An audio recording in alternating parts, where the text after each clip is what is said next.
Police released the body cam video and what it calls an effort to be more transparent. Our Kitty Alvarado is in our satellite center with reaction to the video from a law enforcement tactics expert and an exclusive interview with Garcia's brother, who's angry after seeing how his brother's life ended. Kitty.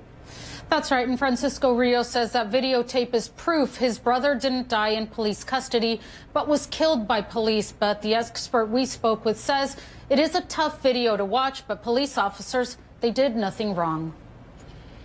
These are the last moments of Jose Lizarraga Garcia's life. In January, he died in police custody in the parking lot of this Cárdenas parking lot in Indio. Garcia's brother, Francisco Rios, says it's clear to him police officers used excessive force. This was murder. He says there's also missing video that was captured on cell phone that shows an illegal chokehold. He knew what they did because then, even though when he went quiet and he was just limp, they were just trying to put all this gear on him. They kind of perpetuated to a point where it didn't need to go.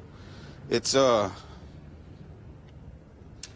every part of that video just hurts. He understands people were scared seeing his brother run from store to store. He heard the 911 call. Absolute crazy guy running around here. We got a lot of scared citizens here.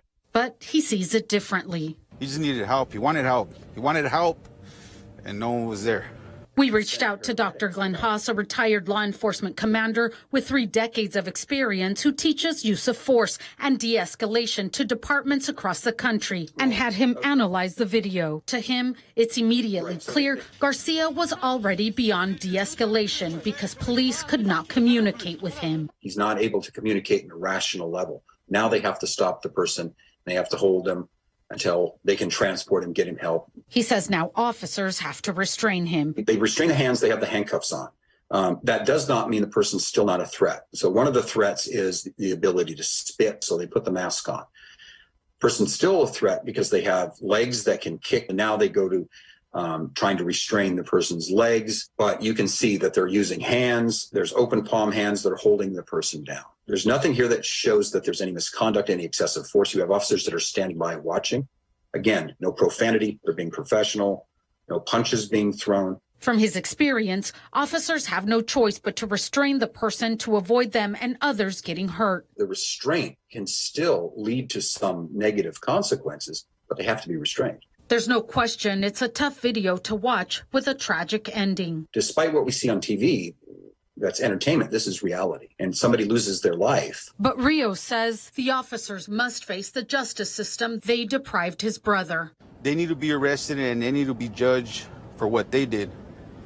It's not right that my brother never got that chance. It hurts. It hurts. And I want justice for my brother. And we reached out to the Indio Police Department. They tell us they released the video for transparency and did so through a third party so that they would not be accused of selected editing. The case is under investigation, and the family tells me they're still waiting for Garcia's body to be released so they could give him a proper funeral. Live in the Satellite Center, Kitty Alvarado, back to you in the studio.